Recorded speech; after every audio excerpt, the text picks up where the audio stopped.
जय बाबा स्वामी, जय आत्मेश्वर। माँ ग्रंथ पठन का आज 16वां दिवस है और हम हैं पृष्ठ क्रमांक 161 पर। श्री गुरु माता आगे लिखती है, मैं खुश थी पर दुखी भी थी। मेरी सहकर्मी खास सखी उन दिनों छुट्टी पर थी। उसका विवाह होने वाला था। मैं यहाँ खुशी किससे बांटती। अधिकांश लोगों को बातें बनाने, आलोचना करने में अधिक रुचि थी। मुझे वरिष्ठता क्रम से ही घर मिला था। जिन्हें नहीं मिला वे मेरे बाद में स्कूल आए थे। कोई 4 दिनों बाद तो कोई 15 दिनों बाद।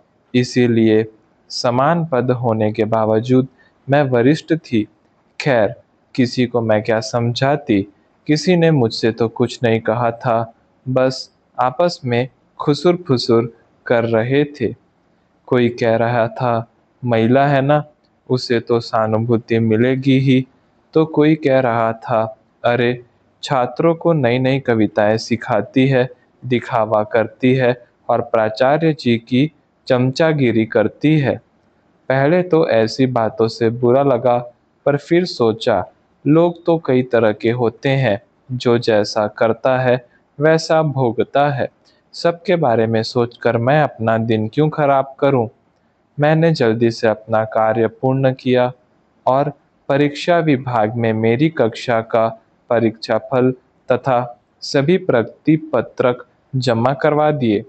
स्कूल से घर जाते समय मैं रजिस्टर पर हस्ताक्षर कर ही रही थी कि प्राचार्य जी ने बुलाया। नमस्ते सर, आपने मुझे बुलाया? मैंने पूछा। हाँ, आप नए घर में जल्दी ही, बल्कि कल ही से रहने जाइए। मैंने प्रश्नवाचक दृष्टि से देखा तो बोले, सुबह ही आपको घर की चाबियां दी और अभी फोन आया था कि एक वरिष्ठ शिक्षक कल परसों तक यहाँ आ रहे हैं। यदि घर खाली रहा तो शायद आपसे चाबियां वापस लेनी पड़े। जी जरूर सर, मैं कल ही नए घर में रहने के लिए आ जाऊंगी। वैसे भी कल गुड फ्राइडे है, छुट्टी का दिन है। धन्यवाद सर। कहते हुए मैं बाहर निकली तो एक छात्रा दौड़कर मेरे पास आई। अरे, यह तो मेरी सहेली की मौसेरी बहन है। सोचते हुए उसके अभिवादन का जवाब दिया। कैसे हो बेटा? मेरे पूछते ही चहकते हुए बोली, मैडम, आप रागिनी दीदी की शादी में आएंगी। उन्होंने आपके लिए शादी की पत्रिका भी भेजी है और चिट्ठी भी। आज माँ और मैं शाम को आपके घर आएंगे। मैंने कहा, बेटा, माँ से कहना कि आज मैं उन्हें बहुत याद कर ही रही थी। एक अच्छा समाचार है कि मुझे सरकारी घर मिल गया है। मैं कल ही नए घर में रहने जा रही हूँ, इसीलिए आज जरूर जरूर आए। आहा, छात्रा को बताया तब भी कितना अच्छा लगा। सच है, खुशियां बांटने से बढ़ती है। यदि परिवार और सच्चे मित्र, सहेलियों का साथ न हो तो खुशियां अधूरी लगती हैं। मैंने ऐसे कई लोग देखे थे जिनकी दृष्टि में परिवार, मित्रता का कोई महत्व नहीं था। वे लोग स्वयं की प्रगति के लिए मित्रों या परिवारजनों का उपयोग एक सीढ़ी की तरह करते थे और काम हो जाने पर निरुपयोगी वस्तु की तरह भूल जाते थे। सोचते सोचते घर के पास पहुंची तो याद आया, काल करे सो आज कर, आज करे सो अब। क्यों न कल के स्थान पर आज गुरुवार को गृह प्रवेश किया जाए। मैं दुकान की ओर जाने वाली सड़क की ओर मुड़ गई। दुकान से नारियल लिया और थोड़ी दूरी पर मिठाई की दुकान थी, वहां से थोड़ी मिठाई ली। घर जाकर नहाकर तरोताजा हो गई और एक कप चाय और बघारे मुरमुरे लिए। बहुत काम था और बहुत कार्य शक्ति की जरूरत थी। चाय मुरमुरे खत्म कर पूजा तथा कलश का सामान इत्यादि लिया और निकल पड़ी नए घर की ओर। वहां जाकर देखा तो पहली मंजिल पर घर था। सामने वाले घर में बड़े बाबू रहते थे। नीचे वाले घर में हमारी संगीत शिक्षिका रहती थी। वहां पहुंचते ही उन्होंने गर्मजोशी से स्वागत किया। जब मैं घर की सफाई करने लगी तो वे दोनों भी मेरी सहायता के लिए आ गई। घर की सफाई कर मैंने कलश स्थापन करने की सोची पर याद आया, स्थापना किस पर करूं? हमारी संगीत शिक्षिका की बेटी आई। वह अपने साथ 2 पाटे लेकर आई थी। उससे झटपट पाटे लिए और पूर्व दिशा की ओर पाटा रखा और विधिवत कलश की स्थापना की। दीपक, अगरबत्ती, कुमकुम, हल्दी, अक्षत से पूजा संपन्न की। नैवेद्य में मिठाई रखी थी, उसका भोग लगाया। प्रणाम कर ईश्वर को धन्यवाद दिया और पड़ोस में मिठाई बांटी। जल्दी ही वहां से निकलकर पुराने घर गई। अभी संध्या का समय नहीं हुआ था और मैं काफी थक गई थी। मैंने सोचा 15 मिनट सो लूं ताकि पैकिंग करने के लिए शक्ति संचय कर सकूं। ईश्वर से 15 मिनट बाद जगा देना, ऐसी प्रार्थना की और सो गई। ठीक 15 मिनट बाद आंख खुल गई। ईश्वर का स्मरण कर मैंने पैकिंग शुरू की। रात के तथा दूसरे दिन पहनने के कपड़े छोड़कर सारे कपड़े सूटकेस तथा पोटलों में भर दिए। आई ने मुझे 2 बड़ी-बड़ी कोठियां अनाज भरने के लिए दिलवाई थी। दोनों ही खाली थी क्योंकि गेहूं भरना बाकी था। उसमें काफी सामान समा गया। काम चल ही रहा था कि रागिनी की मौसी आ गई। मौसी कहना तो ठीक न होता क्योंकि उम्र में वे मुझसे मुश्किल से 5-6 वर्ष बड़ी होंगी। उन्होंने दिल से बधाई देते हुए ढेर सारे नमकीन और मिठाइयाँ दी। मुझे पैकिंग करते देख वे बाहर गई और ड्राइवर से कुछ कहकर वापस आई। मुझसे बोली, कोरी खुशखबरी से काम न चलेगा और अभी तो 2 खुशखबरें हैं। चल चाय बना, बड़े दिनों से तुम्हारे हाथ की चाय नहीं पी। मैंने चाय बनाई। वे प्लेट में नमकीन तथा गरम कचौड़ियाँ, चटनी, मिठाई इत्यादि ले आई। हमने चाय नमकीन का लुत्फ उठाया और बातों में ऐसे खो गए जैसे पुरानी सखियां वर्षों के बाद मिली हो। रागिनी ने जब से इस स्कूल में पढ़ाना शुरू किया था, तब से वह मौसी के घर में रहने लगी थी। मौसी का संयुक्त परिवार था। शहर के बड़े लोगों में उनकी गिनती होती थी। उनका परिवार बड़ा ही पारंपरिक परिवार था। रागिनी छात्रावास में पढ़ी एक आधुनिक लड़की थी। रागिनी अत्याधुनिक हो तो नहीं थी, पर थोड़ी फैशनेबल थी। मौसी के परिवार के बुजुर्गों को अच्छा नहीं लगता था रागिणी का रहन सहन इत्यादि। एक दिन न जाने क्या हुआ, अचानक एक टेम्पो में सामान रख कर रागिनी सीधी मेरे घर आई। मौसी भी साथ ही थी। सजल नेत्रों से, रूंधे गले से उन्होंने इतना ही कहा, इस कठिन परिस्थिति में तुम्हारे अलावा किसी और का नाम ही नहीं सूझा। क्या इसे कुछ दिन अपने घर में रख लोगी? मैंने कहा, आप चिंता न करें, रागिनी अपने दीदी के घर आई है। धन्यवाद देती हुई वे वापस लौट गई। लगभग 2 महीने रागिनी हमारे घर में रही। फिर पास ही एक कमरे का पर बहुत ही अच्छा घर किराए पर मिला। रागिनी ने अपनी मौसी जी को दिखाया। उनकी स्वीकृति के बाद रागिनी उस घर में रहने गई। इस तरह रागिनी की मौसी से मेरा परिचय और दोस्ती हुई। हम तो बातें ही करती रह गई। तभी 4-5 लोग तथा गत्ते के डिब्बों के साथ मौसी जी का ड्राइवर आया।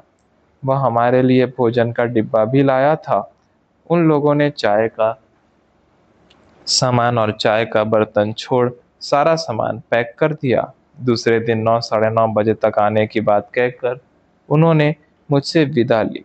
उनके जाने पर मैंने भोजन किया। असल मारवाड़ी भोजन था। गट्ठे की सब्जी, कड़ी चावल, रोटी, अचार, साग। मौसी जी ने सारा सामान पैक करवा दिया और मेरे साथ इतनी बातें की। मुझे खुशी बांटने के लिए वे मिली। मेरी खुशी कई गुना बढ़ी। उनसे बातें कर मुझे अम्मा जी और भाभी जी की याद ताज़ा हो गई। उन्हीं की तरह ये भी साफ दिल महिला थी। बहुत दिनों में उन्होंने भी किसी से खुले दिल से बातें नहीं की थी। इसीलिए हम दोनों को बातें कर आज अच्छा लगा। कितने आश्चर्य की बात थी कि रागिनी की वजह से हमारा परिचय हुआ और रागिनी के विवाह की पत्रिका देने वे मेरे घर आई थी, किंतु हमारे वार्तालाप में रागिनी तो कहीं थी ही नहीं। धन्यवाद हे ईश्वर, मौसी के रूप में आप ही पधारे थे। मेरी गर्भावस्था में आप ही किसी के माध्यम से मेरी सहायता करते रहते हो। सत कोटि धन्यवाद। नियत समय पर मौसी एक टेम्पो लेकर आई। टेम्पो चालक तथा मौसी के ड्राइवर ने मिलकर सारा सामान टेम्पो में रखा और घर के दरवाजे बंद कर ताला लगाया। मौसी और मैं कार में बैठे। टेम्पो चालक से कहा कि कार के पीछे वाहन चलाए। उस दिन सारा सामान नीचे से ऊपर चढ़ाने का कार्य मुझे नहीं करना पड़ा। मौसी अपने साथ थोड़े पुराने अखबार लेकर आई थी, साथ ही कुछ पुराने नैपकिन। जितने समय में सामान नीचे से ऊपर लाया जा रहा था, मौसी ने रसोई की सफाई की और सामान रखने के स्थान पर पुराना अखबार बिछा दिया। मौसी ने सामान गिनने का कार्य मुझे दिया था। आने वाले डिब्बों को मैं गिनती जा रही थी। मैं नहीं जानती थी कि मौसी ने उतने कम समय में कितना सारा काम कर दिया था। टेम्पो से सारा सामान घर में आ चुका था। तभी बड़े बाबू की पत्नी श्रीमती पुरंदरे तथा संगीत शिक्षिका श्रीमती गीता खांडेकर दोनों आई। दोपहर तथा रात्रि भोजन का न्योता दे गई। मेरे लाख मना करने पर भी नहीं मानी। कहने लगी, सामान खोलकर सही स्थान पर रखने में समय लगेगा तो भोजन बनाने का समय कैसे निकालोगी? अरे, अब इतना औपचारिक व्यवहार मत रखो, हम सब एक परिवार ही हैं। मेरे हाँ कहने पर ही वे दोनों वहां से गई। मौसी ने भारी सामान मुझसे पूछकर सही स्थान पर रखवाया।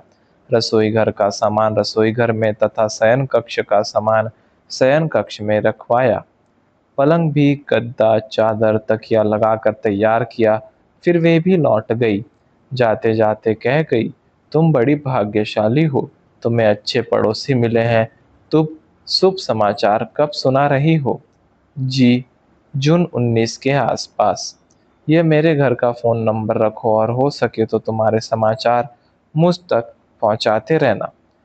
कल और आज का दिन कैसे बीता पता ही नहीं चला। शाम को कॉलोनी के छोटे से बाजार में गई। स्कूल के ठीक सामने ही वह बाजार था। हाँ, रोजमर्रा की जरूरत का सामान मिल जाता था। एक दो किराने की दुकानें, तीन चार सब्जी की दुकानें, एक शिक्षण सामग्री तथा एक उपहार की दुकान तथा एक एक इस्त्री वाला और एसटीडी पीसीओ था। पीसीओ से मैंने नागपुर फ़ोन लगाया। घर के पड़ोस में फ़ोन था, उनसे कहा, इन्हें या पिताजी को बुला दे, मैं कुछ समय बाद फ़ोन करती हूँ। 10 मिनट बाद इनसे बात हुई।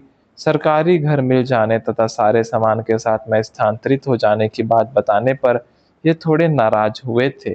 गर्भावस्था के अंतिम महीनों में मैंने भारी सामान उठाया, ऐसा इन्हें लगा था।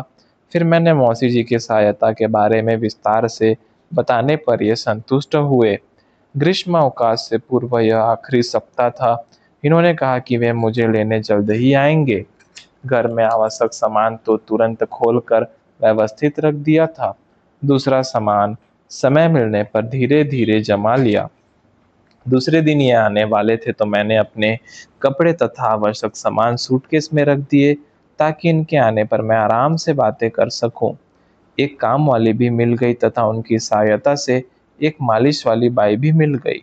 नागपुर जाने से पूर्व ही वे सारी व्यवस्थाएं हो गई, जिससे वापसी के बाद कोई तकलीफ न हो। 17 जून को विवाह होना था और 19 जून की तारीख मेरी प्रसूति हेतु डॉक्टर ने दी थी। पता नहीं प्रसूति कहाँ होनी थी, मैंने तो सब ईश्वर पर छोड़ा था। वैसे भी मेरे वश में क्या था, कुछ भी नहीं। तैयारी मैंने कर रखी थी आगे। जेहि विधि राखे राम, तेहि विधि रहिए। इन्हें भी घर और कॉलोनी अच्छे लगे। एक ही कमी थी, यहाँ घर के साथ में बगीचा नहीं था। ग्रीष्म अवकाश शुरू होते ही हम दोनों नागपुर गए। वहाँ बेसब्री से हमारा इंतजार हो रहा था। शादी वाले घर में वैसे भी हंसी ठिठोली चलती ही रहती थी। सभी से जी भरकर बातें की। अनुराग चुपचाप मेरे पास बैठा था। कई दिनों बाद मिली थी, इसीलिए बस मेरे पास रहना चाहता था। उसके बालों में उंगलियां घुमाते हुए मैंने पूछा, क्या हुआ? मेरी याद आ रही थी? हाँ, मैं गर्दन हिलाते हुए बोला, मैं सोच रहा था आप अकेली थी ना, तो सब काम करके थक जाती होंगी और आजकल बेबी आपका खाना भी खा जाता होगा ना, फिर आपको कमजोरी हुई तो आप क्या करेंगी? अरे दादाजी के पोते, तुझे भी चिंता करने की आदत पड़ गई, मैंने हंसते हुए कहा। दादी माँ वहीं थी। वे मुस्कुरा दी और बोली, एक दादाजी काफी है चिंता करने के लिए, अब तू ऐसी आदत मत डाल। सभी हंस पड़े क्योंकि सचमुच दादाजी बाबा को चिंता करने की आदत थी। जब बड़ी ननंद की शादी हुई और सभी मेहमान विदा हुए, तब वे बड़ी चिंता में बैठे थे। मेरे पूछने पर बोले, बड़ी की शादी तो हो गई, अब मंझली की कब होगी? मैंने कहा, अभी से चिंता क्यों कर रहे हैं, अभी तो कॉलेज के आखिरी साल में प्रवेश ही किया है, समय आने पर उसकी भी शादी हो जाएगी। अरे हाँ कहकर मुस्कुरा दिए। दूसरे दिन फिर चिंतित नजर आए। पूछने पर बोले, बड़ी का स्वभाव तो बहुत अच्छा है, ससुराल में उसे परेशानी नहीं होगी, पहला बच्चा तो समय से हो जाएगा ना, नहीं तो ताने सुनने पड़ेंगे। बाबा, दीदी की शादी को महीना नहीं बीता, बच्चे की चिंता करने लगे। सब ईश्वर पर छोड़िए, अच्छा ही होगा। शादी की तैयारियां जोर शोर से हो रही थी। ननंद के लिए साड़ियां ली जा चुकी थी, ब्लाउज भी सिलकर तैयार थे और बाकी के सामान की तैयारी हो चुकी थी। हलवाई भी तय हो गया था। शहनाई वाले, बैंड वाले, सजावट के लिए मंडप वाले इत्यादि सब तय हो चुके थे। केवल एक किंतु अति महत्वपूर्ण कार्य हो नहीं पा रहा था। बहुत से मंगल कार्यालय देखे, किंतु कोई भी खाली न था। मैदान में विवाह हो नहीं सकता था, क्योंकि वर्षा ऋतु थी। हमारी चर्चा चल ही रही थी, तभी छोटी ननंद ने सुझाव दिया, क्यों न सोसाइटी के सार्वजनिक भवन के लिए प्रयास किया जाए। तुरंत ही बाबा और ये सोसाइटी के सचिव से मिलने गए। वापस लौटे तो चेहरे खुशी से दमक रहे थे। सभी ने संतोष की सांस ली। सोसाइटी के सार्वजनिक भवन में आए दिन कुछ न कुछ चलता ही रहता था। वहाँ का एक ही नकारात्मक पहलू था, वहाँ सफाई ठीक से होती नहीं थी। मंडप वालों ने कहा, आप सफाई करवा दे, बाकी सजावट हम देख लेंगे। हमने तय किया कि शादी से एक दिन पहले 4-6 मजदूरों से वहाँ की सफाई करवा ली जाए। माँ को मेरी चिंता भी थी। उन्होंने आग्रह कर मुझे डॉक्टर के पास भेजा। कहीं 19 जून से पहले दवाखाने जाने की जरूरत हुई तो उसी के लिए बात कराए। मुझे ईश्वर पर और प्रार्थना पर पूर्ण विश्वास था, परंतु जो भी देखता वही कहता। शादी की तारीख सोच समझ कर तय करनी चाहिए थी। ऐसी बातें सुनकर माँ बाबा की चिंता बढ़ जाती। मैं अपनी ओर से तसल्ली देने का प्रयास करती। मैंने तो कई बार कहा, अनुराग और आदित्य दोनों ही डॉक्टर की तारीख से 3-4 दिन बाद हुए हैं, इस बार भी ऐसे ही कुछ होगा, निश्चिंत रहिए। उनकी चिंता उनके स्थान पर सही थी, क्योंकि 2 बार ऐसा होने से यह बात निश्चित तो नहीं होती कि ऐसा ही होगा। ये सारी प्राकृतिक बातें थी, निश्चिंत हो पाना असंभव सा था। मैंने मन ही मन एक निर्णय लिया था, यदि विवाह के दिन मुझे दवाखाने जाना पड़ा तो मैं मेरी दीदी के साथ चली जाऊंगी।